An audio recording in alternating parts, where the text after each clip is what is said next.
quote unquote consulting is really just, here's what I do, as opposed to anything. I really want to lean into what my knowledge base is, and that's living it and actively living it and explaining it. If you lean like I'm the one with answers, then that's the problem. It's not about the issue. It's because it's teacher, something went wrong, and you're training them to be not self-sufficient. Welcome to The Bottom Line, the podcast that brings you real stories behind real restaurants. In each episode, we explore the decisions, systems, and stories behind the most successful restaurants out there in the market. No fluff, no hype. Just real operators, real challenges, and real advice from people who know how to get results. Let's get to the bottom line. Hello everyone, and thank you for joining me in The Bottom Line, the podcast, the real stories behind restaurants. And joining me today is a very accomplished restaurateur, author, and expert in our industry, a restaurant consultant. And I think his goal is, in his consulting practice, is just like me, to help independent restaurateurs. Joining me is Mike Bausch. He's the founder of Andolini's Pizzeria, one of the top 10 pizzeria restaurants in the country. He is the author of Unsliced, How to Stay Whole in the Pizzeria Industry. He's an industry thought leader, a speaker, and I'm very glad and lucky that he joined me today. And former president of the World Pizza Champions team, which is a 5C3, is comprised of some of the best pizza makers in the world. Yeah. Awesome. Thank you for joining me, Mike. Today, so many things to touch base and talk about. You founded and started Andolini's in 2005 in Tulsa, right when you were just 22 years old. That's correct. That's awesome. I know Tulsa from Sylvester Stallone's TV series. Tulsa King, yeah. Tulsa King. There is even a Tulsa-style pizza on the website. How is Tulsa-style different from the other styles? Well, I noticed with New York style pizza, it was, done that very particular way. But the interesting thing about California style was like very avant-garde ingredients. Yeah. New York, much more focused on fermentation, but I wanted to blend both. But then I was using an Oklahoma flour, which has just a softness to it while still having a chew, almost like a bagel, that I thought was unique. And there wasn't anything that was like, when people are like, oh, you're trying to go for New York style? I'm like, I'm really not. It's more of, and there at the time, there was no pizza place that had started in Tulsa. There's like things in Oklahoma City or even Stillwater, but not something here. So I was like, it's its own thing. It's like its own Tulsa style thing. I'm like, yes, that's what it is. And that's what we've called it ever since. Amazing. Andolini says 4 locations in Oklahoma, if I'm not mistaken. Five locations for Andolini's, and then we also have a food truck. We have 2 food hall locations. Our group, Andolini's Worldwide, also has a fine dining restaurant, a Mexican restaurant, a catering company, a location at the Tulsa International Airport that we operate, and the food truck. So all in all, we have 12 things here in Tulsa. And Mike, I think what I want to start with is, like, how do you manage your time? Like, you created these brands. They are hugely successful. Then you wrote a book. You have a consulting business. How do you find the time to do all of this? What I would love to learn is, how did you create this, like, step by step? What's your suggestion for the next generation of restaurateurs? What would you like them to learn from you? Sure. I mean, when it comes to building anything, I think there's the big trap that people will fall into is that they get like, oh, I'm BS if I don't do it. And I think there is something to be said about your BS if you never did it, but you have to build it and then create a KPI of what is success inside of that, and then be able to walk away and check the KPI, not do the work of that KPI. So you need to be able to do the work if called upon. But when it comes, building out the first store, then going into the second store, I was driving myself into the ground. And I equate it with like putting on a backpack, and you could run with the backpack, and then you're like, oh, I can handle 2 backpacks, like one on the front, one on the back. But then like the third store, the fourth store, it's like I'm walking around this slow. And then it became, oh, here's what it is to run this location. Here's my expectation of this location.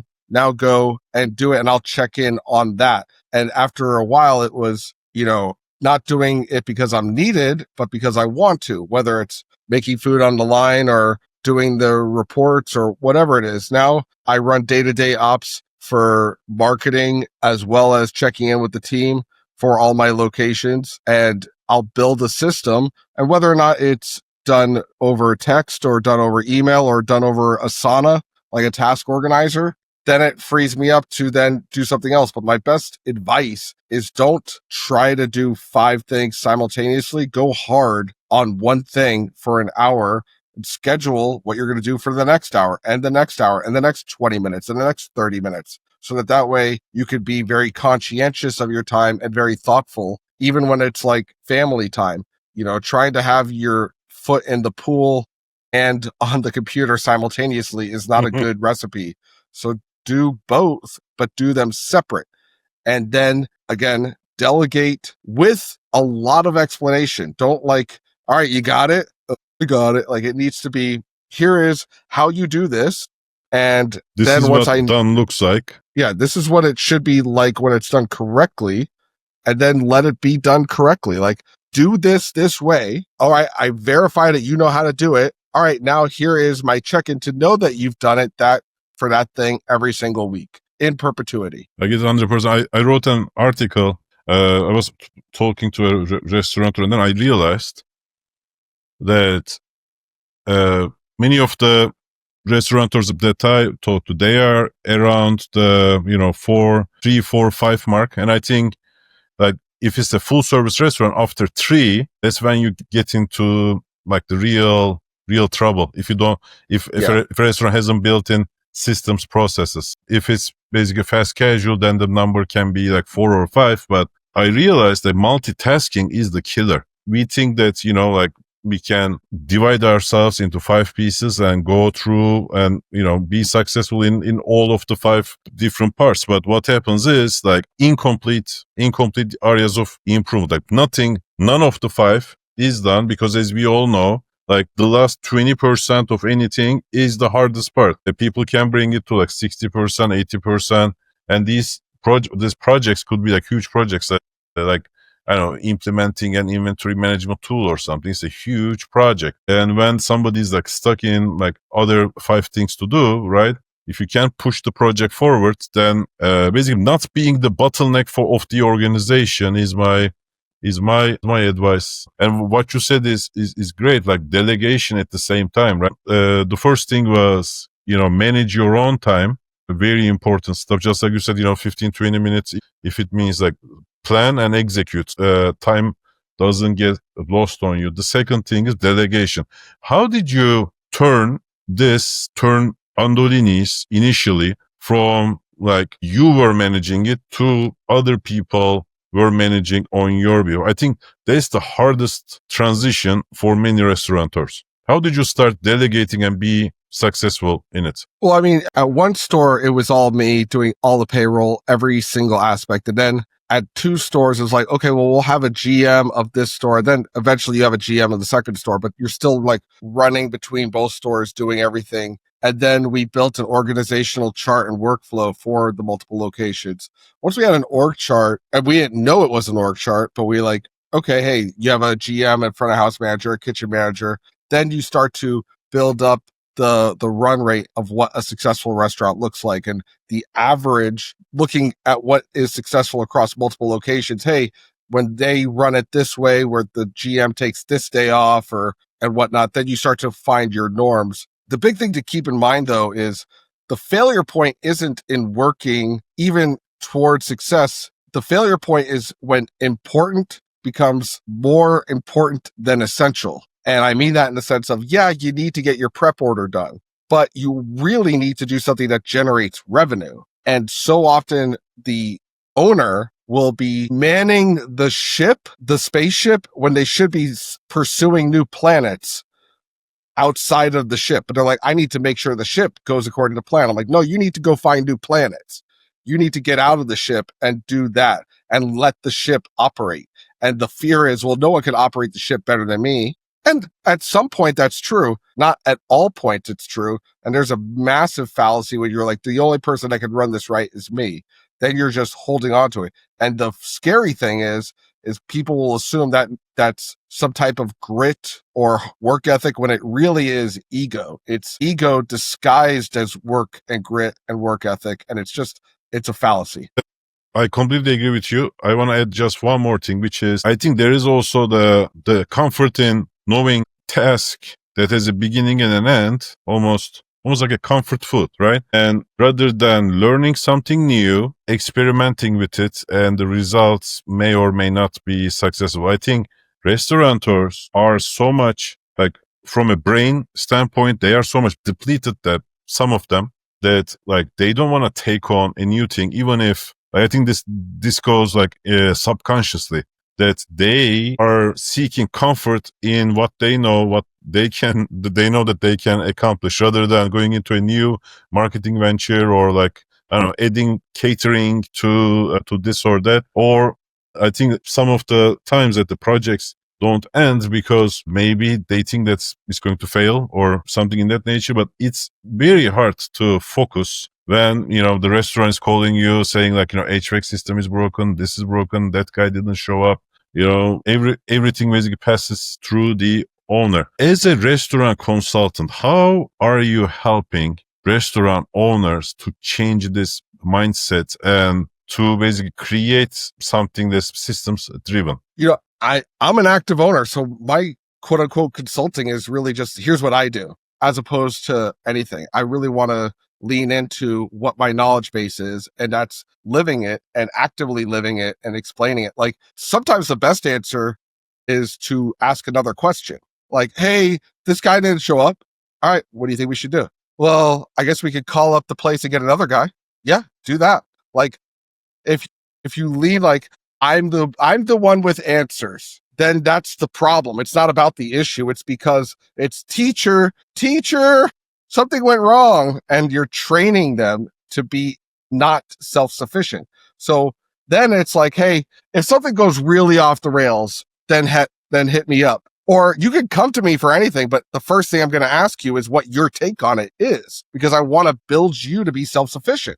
So that's what I would advise people on. And then it's, all right, well, if this happens more than once a year, why have we not created a protocol or system? And it's like, well, we did. Okay. Do people know where to go? Well, no, they don't know where to go to get it. All right. So that's the issue. It's really what are we doing here to communicate, and not just communicate, but communicate effectively, where to go, what to do, how to do it, when to do it, and why being a big part of it.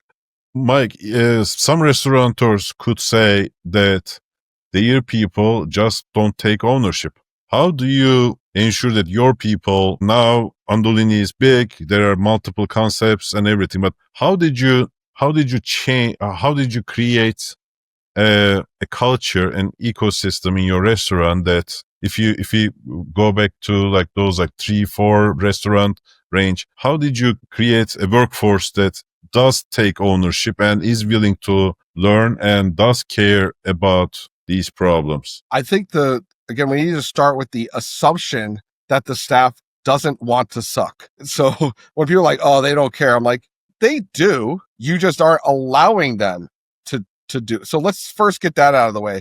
And then it's, are they empowered? What is their bottleneck? And do they feel that they could go and do it? And then are they being held accountable? So it's either, do they have what they need? And then are they getting what they need to get? Like, that's it for everyone. My dad, my brother, and me have all been in the Marine Corps. You can get a lot out of people when you give very finite instructions and a time constraint. You just can. So I don't accept this theory that it's like, well, they're not taking ownership of it. Now, on the inverse, there are people who are predisposed to be Mustangs and people who are predisposed to be mules. A mule needs to be kicked in the ass to do it.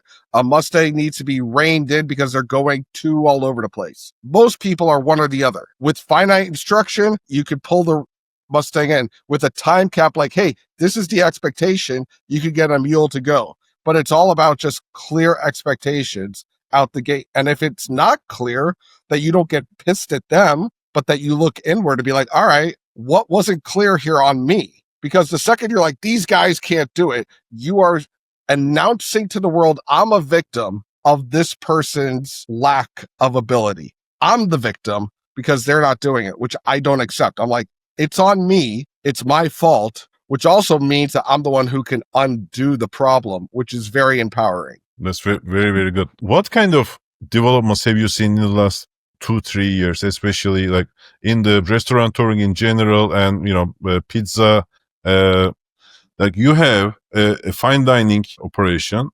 pizzeria. So quite a bit of a range in terms of like what you experience. What are some of the things that you have noticed in the last 2 years? I mean, there's so many things that are always evolving and there's so many things that stay the same. People are the same. I noticed that gaming the algorithm for third-party delivery is becoming more and more important. So if you're not exceptionally speedy, or if you just have one item that drags, that you're like, when you had in-house, you're like, whatever, it's not a big deal.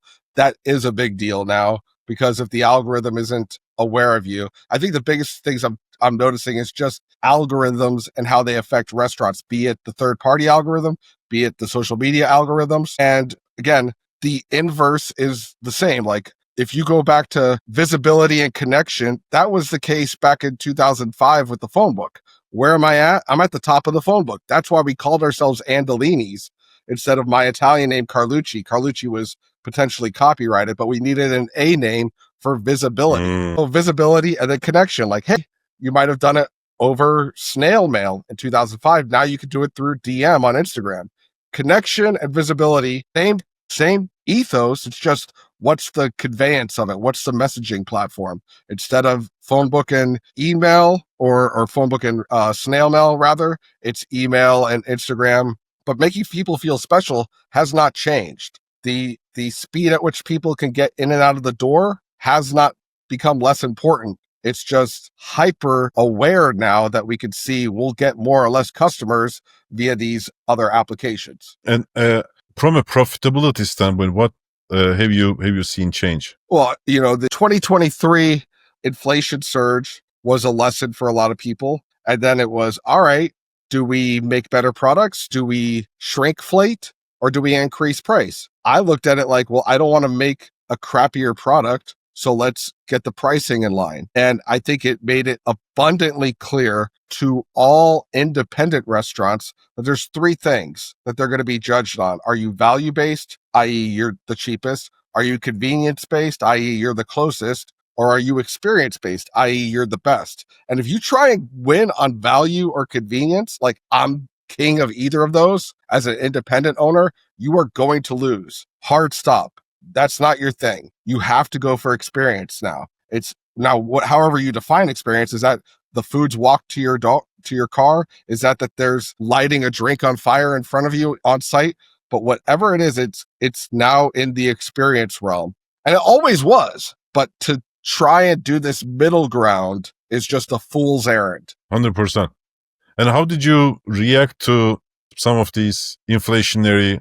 Had to roll with it. We usually change pricing about once or twice a year at most, and we had to do it 5 times that year. We just had to. Like, there wasn't a choice. Like, we have to, and it's not out of greediness. Like, we have a duty to create a healthy restaurant for all the lives that we are responsible for, and that's what we had to do. And I get this question, like, should I increase my prices? And like people, so I usually like listen in and ask some questions, and restaurateurs tell me, like one restaurateur told me, like people are super upset, like when we increase I am in need to increase the prices again. Should I do it? Where do you draw the line in price increases? I mean, if you could justify it based upon food cost, then you do it. It's as simple as that. Like, they're like, oh my, so many customers. I'm like, how many customers? 3?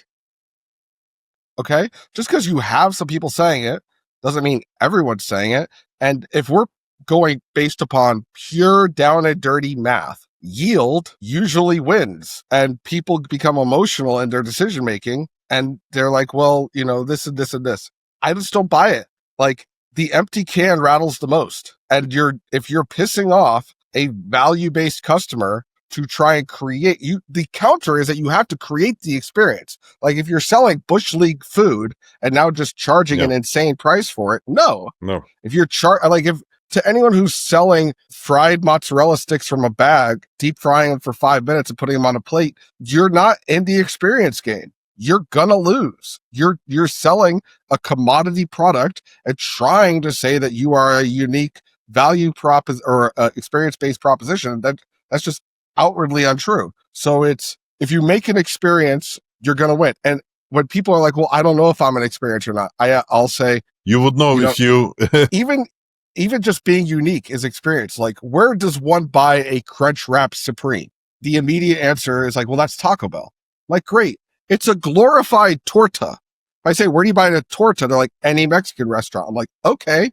But when you have a Crunch Wrap Supreme, it's from Taco Bell. So what are you doing to create your own Crunch Wrap Supremes, i.e. a unique to you item that I don't even have a comparison? It's not a commodity because you're the only one who sells it. Oh, that's a very interesting way to look at it. And how did this view affected your designs in the multiple concepts that you have? I look at things that are unique to the concept, but also what is not unique. And there's things that are not unique. Again, connection, building brand. And then you might have a different brand voice, but you have a brand voice. And it's just doing those things across the framework or the operating system of all these stores, and then differentiating the nuances of each app in the operating system and looking at it like a computer system sounds monolithic and like cold, but it's a much smarter way to approach it. How so? How so much? I mean, if I'm looking at it like, again, the operating system of this, the restaurant runs on this operating system, but in this app, it's a blue color scheme. This app, it's a red color scheme. This app, it's this type of fun, zany brand voice. This one, it's more like nuanced and regal. But in both, the other part of my operating system is at no point will the brand voice be braggy or say something that's inauthentic. Like none of my restaurants will be, you gotta try us. We're the best. Like I would never say that no matter what, because that's an inauthentic, opinionated way of approaching marketing. Instead, we'll say Tulsa World named us the best new restaurant in Tulsa, or TripAdvisor named this restaurant a top 10 pizzeria in America. These are statements of fact. There's no arguing fact. But if I'm like, you gotta try it, people's immediate reaction is like, don't tell me what to do. From a culinary standpoint, like, are you like, you created this incredible brand, incredible recipes, I bet. Pizza is the darling of America, right? Hey, what have you seen like in the last few years that you were, and because of your role in the organizations, you're an industry thought leader. What are some of the creations that you were positively surprised in the pizza world? I mean, pizza has brought in all sorts of different styles that used to be very insulated to their region, and now they're very open to the world. It's whether it started with like New York and Chicago style, but then it was Sicilian, and then we integrated Roman, Napolitana. All these styles are not so insulated to their location anymore. Yeah. And that's from the pizza perspective, though. And Sliced has 5 types of pizza. Yes. Sliced is one of the concepts, and 5 types of different pizza. That's just amazing. By the pie or by the slice? Yes, by the pie and by the slice. And we did that. That was not just, that's where like artistry meets the need, because that location is downtown.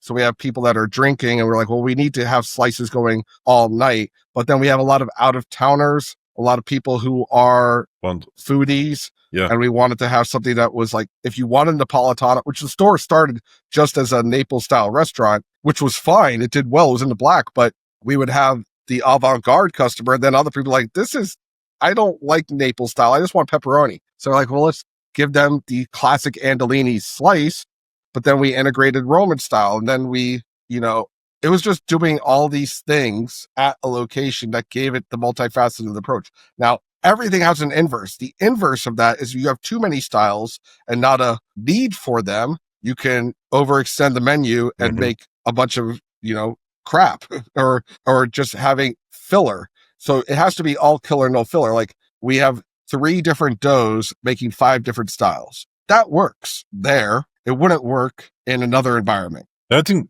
going back to what you said first, one of the reasons that you were successful is you nailed down hard on each one of these concepts, like menu creation concept. Everything is fully developed when you launch it. There is no watering it down. Since I started doing this podcast, there's a common theme that I have seen in the restaurant. There is a big planning and a lot of thinking before taking action on the creation, and thus there is a lot of thought process in the ultimate product. I think that also creates a stable ground for the employees because when the ground is shaky, when the thought processes aren't as mature, the product goes out, and then the restaurant owner needs to tinker every day, rather than creating a systematic solution. In my experience, that creates inconsistency on the employee side by the virtue of there isn't a stable ground for them to, stand on. By the virtue of you have exhaustively, thought about all of this, created your own Tulsa style pizza is just remarkable. Thank you. I appreciate that a lot. So to add to that point, it is true. Like, we spend a lot of thought, but we don't let thought overwhelm us. Like, there's a time where it's like, all right, try it. If it fails, like, again, that multiple style location started with just one style, and then we pivot because we're not in love with ourselves to the point of like, no, it's perfect. We just need to keep driving in. The fallacy of, well, because I've worked really hard on this, I should go down with the ship is something we've learned to not do. But I see a lot of owners who do it. Like, well, I have to sell pasta. I have a crew. I'm like, you barely sell any pasta. You should focus on the other items. Well, no, that I need to just sell. I'm like, you're not even making money on your pasta. Well, I don't want to change the price on it. It's like this inability to pivot or modify things is perilous to a lot of owners because they'll have their whole marketing around a failed item just because of some weird small problem that they want to handle. And looking at things with an artistic mindset, a lot of work ethic, but still able to pivot and not be in love with anything to the point that we're going to fail. And then especially looking at it from a pure mathematical perspective, like, this is a hypothesis. Will it work? It did not. Do it again. And dirty, basic ass math.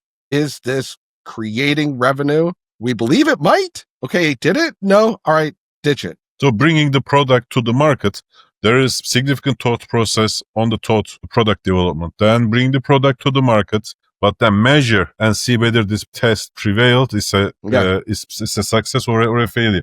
I mean, even talking about all of this, you need to be able to implement the product to the market. You need staff who are willing to basically take this and run with it. That is not going to deteriorate the existing operations in this test. You need to have accounting and other kind of systems to basically tell you whether the test has prevailed or not, to be able to isolate the effect and bring it to your attention. What I'm trying to say is that a lot of components need to come in, even in this small aspect of the business that we are talking. Maybe you bring in a new product that needs to be researched from a procurement standpoint. Recipe costing has to be done before you launch it.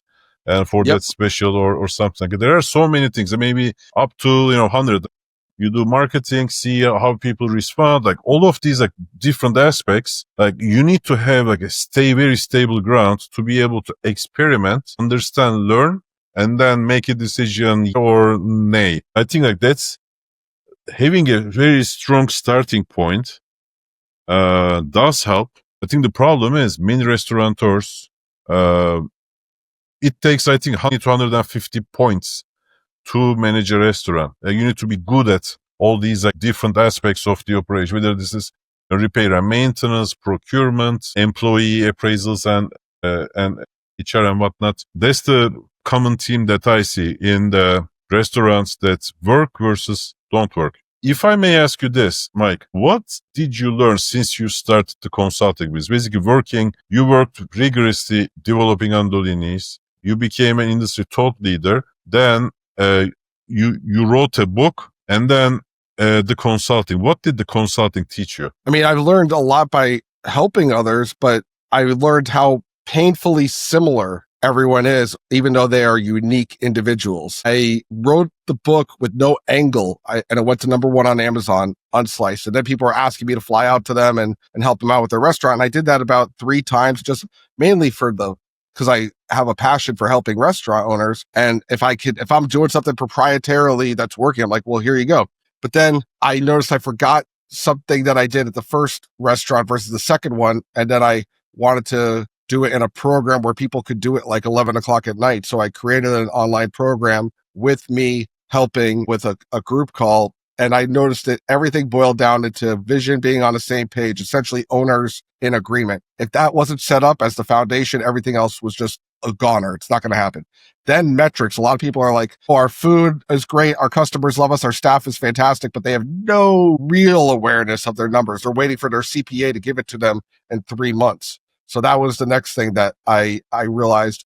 Way more owners than I realized. That was a surprise, that were flying by the seat of their pants when it came to their financials. And if I look back in all honesty, I believe I was at first too. Then it was all about marketing. And a lot of people are trying to market to everyone, thinking and they're a mile wide and an inch deep. And that's the fallacy that I've noticed, especially there. Then something that was natural to me is leading staff and how to get people to care, not just like, here's how to do it, but how to get them to care intrinsically, especially if you're not on site. The big problem with store 2 is they were like on site, kicking it with everyone at store 1. And now they're trying to leave, but have the culture stay. And that's where a lot of problems develop. So how do you embed the culture, even when you're not around, to then reduce attrition? And then the next issue that I'm seeing that I wanted to address is how to really become a partner with all your vendors so they want you to win, so you get the best pricing,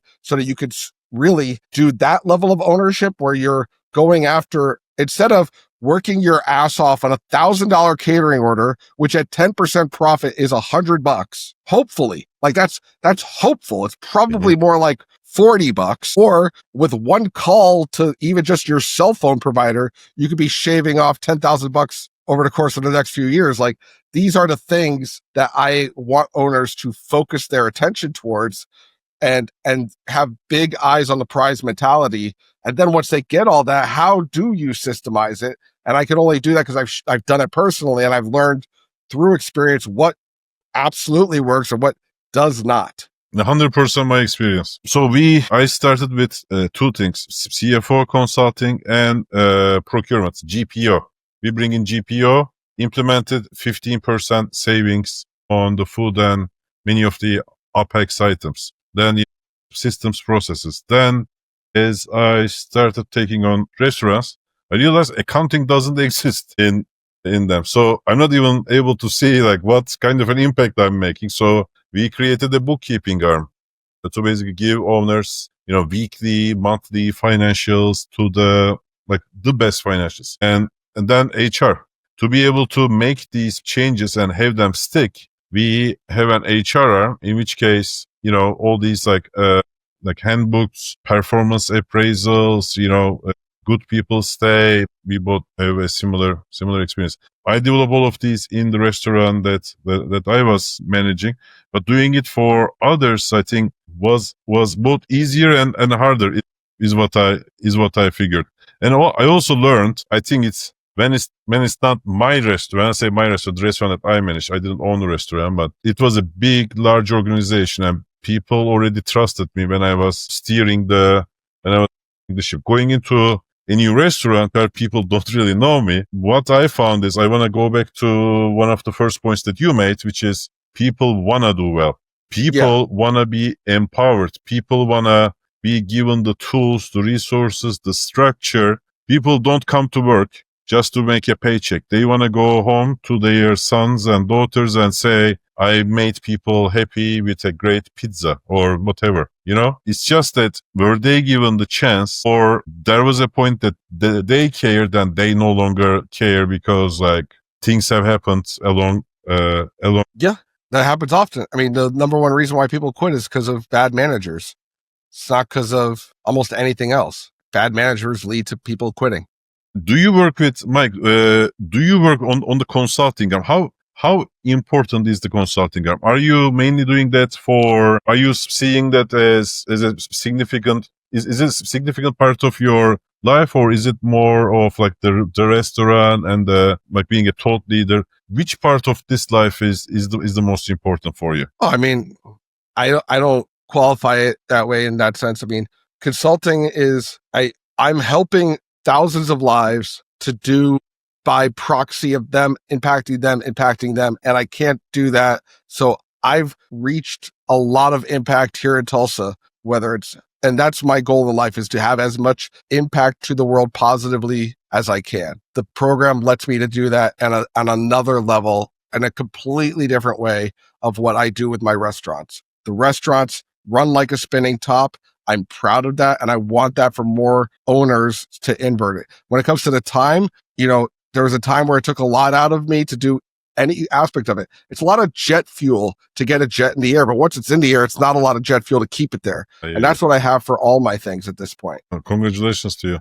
And how about the book, Unsliced, How to Stay Whole in the Pizzeria Industry? I love the staying whole. It took that was an 18-month effort. That is a real ass book. There's a lot of books.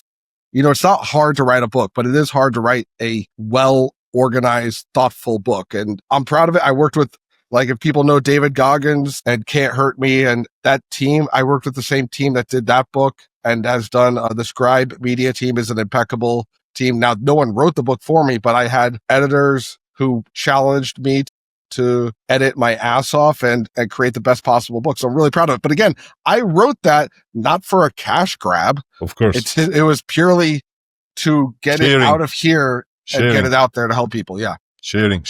And by the way, like, what do you also see? Like, this is what I see. This, like, systems, SOPs, like discipline, employees, all that kind of stuff isn't really too popular among the restaurant owners. What I see is, like, everybody talking about, to the most part, like new menu items. How do we raise the prices? Like, you can raise the prices by, benchmarking or,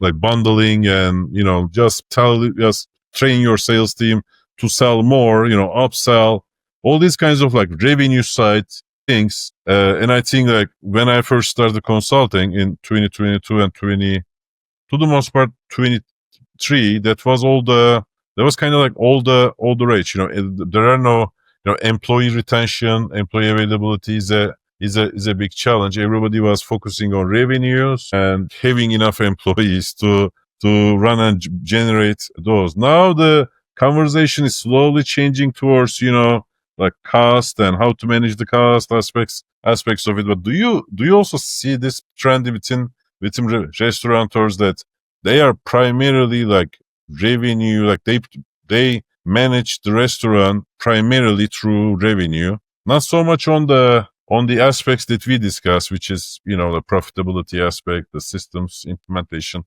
all that kind of stuff? Well, I think the term systems is a very ubiquitous term, and some people will interpret it like, oh, I love organization. And other people are like, I don't know what system is. I just need to get my menu organized. Like, yeah, that's a system.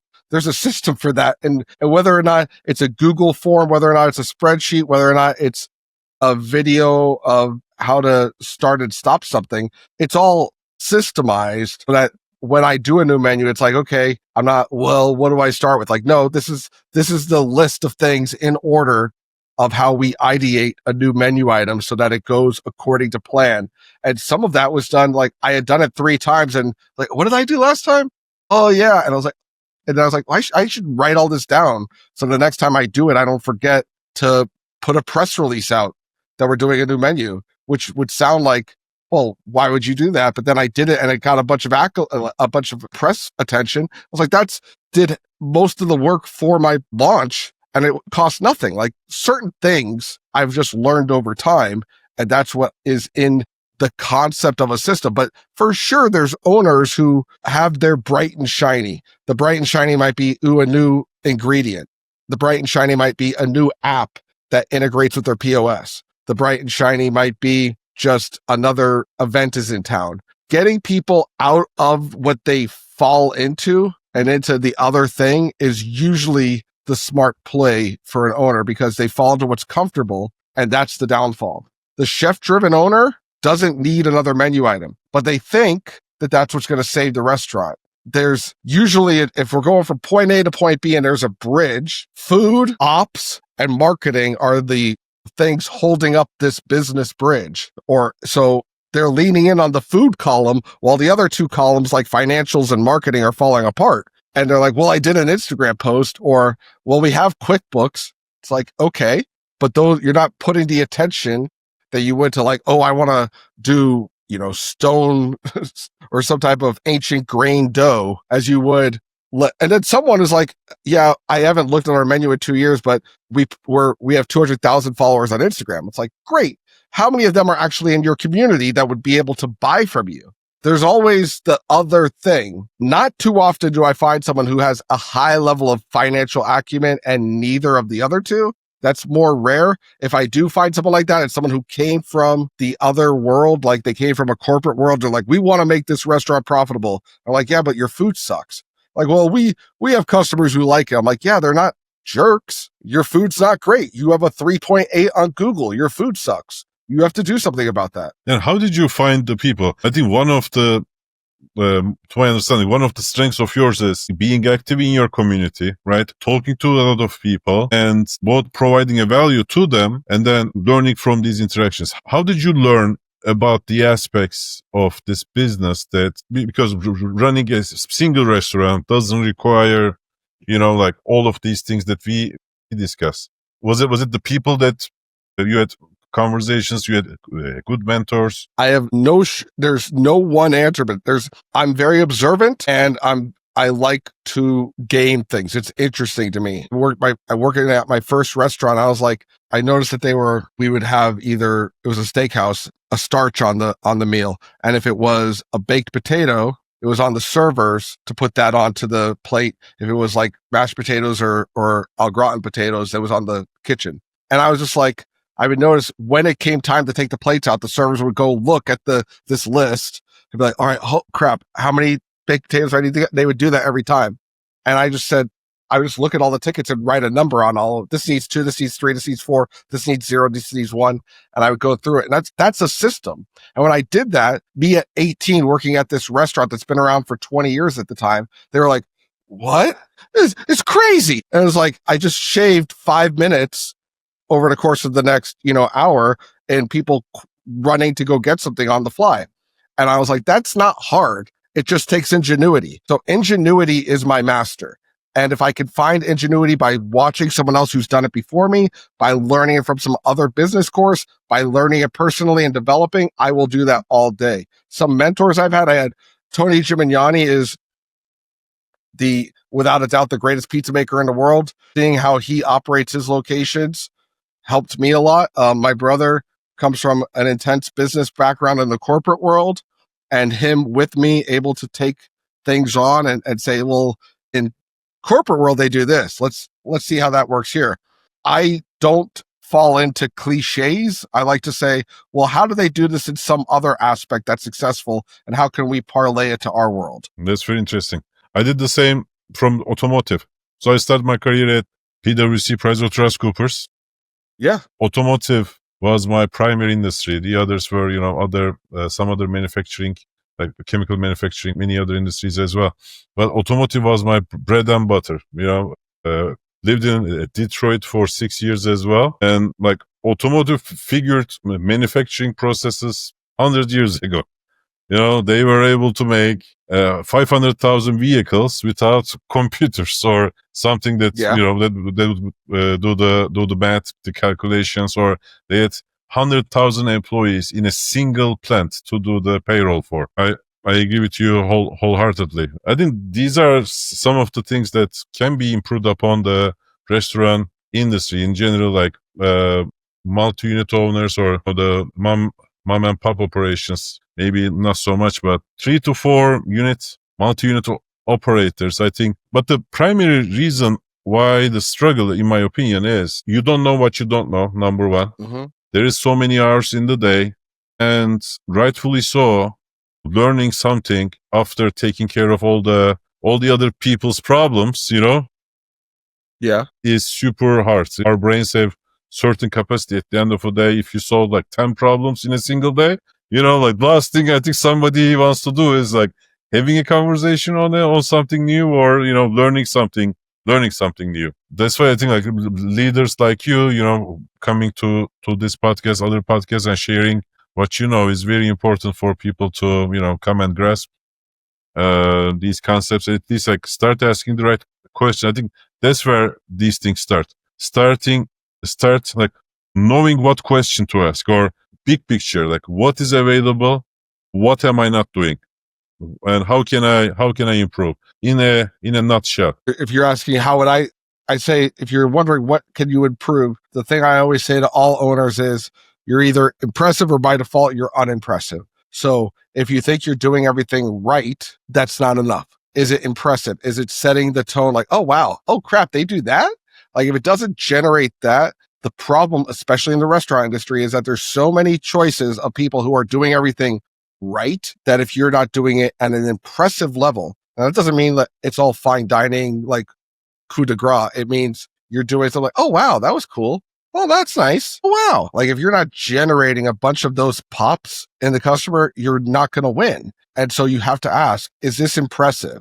And if it's like I showed up, I have my shoes tied, I comb my hair. Great. Everyone does. That's just humanity. But if you're, every single time they leave, we open the door and we walk them to their car, like not a creepy way. I'm just riffing, but you would come up with something that is your thing and have it be everything. And if you're looking like even down to our pepper and parm shakers, I hated that there was really only two that you could buy, the one from Winco and the one from American Metal Craft. Every pizzeria in America had them. So I created, can I get some other glass jar and create through metal fabrication some other metal lid? Because I don't want to look cliche in any aspect of this. And that's just one thing out of 100 that we have to do if we're going to hit that impressive part in the brain whenever we're engaging with a customer. Wow. And that's attention to detail. You must have a very strong team of people. How did you find them? How did you develop them over time? Well, you really have to have a low attrition rate. And when you get someone who's great, you make them feel appreciated. Like you don't just let them feel, you make them feel appreciated.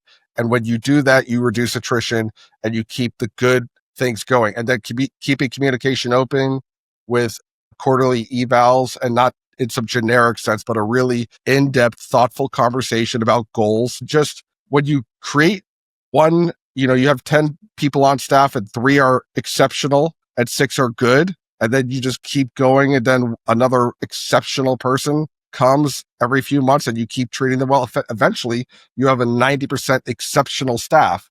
And that's how you insanely reduce attrition and insanely increase profit. And that's why respecting people's time and ability and acumen, and also expecting a lot of yourself, is the win. Amazing. Mike, is there anything you would like to add? If you're out there and you're interested at all in what I do, you can go to getunsliced.com or follow me on Instagram. And I will, if you're an independent restaurant owner, my program might be for you. Let me share this on the screen. Here we go. Are you able to see? Yeah. I saw, there it is. Yep, that's me. And that's my program. Getunsliced.com, sign up. And this video, watch this video, people. Watch this video over here. You really touched and changed people's lives. And this is the website for the restaurant. That's for other owners. If you want to see what I do, if you're like, there's no way this guy does that, check out andolinisworldwide.com. I got 12 locations. They're all here in Tulsa, Oklahoma, all owned by me and my brother. That's awesome. I'm sending my best regards to your brother as well, who's also veteran, right? Yeah. Mike, thank you so much for joining me and sharing your wisdom. I'm thankful we got so many good learning opportunities in this episode. Thank you for doing what you are doing, helping people. Your book, I'm sure, has helped many people, the consulting program, and keep doing what you are doing. I'm very appreciative of your time for today. Right on. Thank you so much. Thank you. Thanks for tuning in to The Bottom Line. If you found value in today's conversation, make sure you follow, share, and leave a review. Have a question or need a professional's opinion? Then be sure you reach out using the links in the show notes below. New episodes come out every other week, and until then, we will see you next time.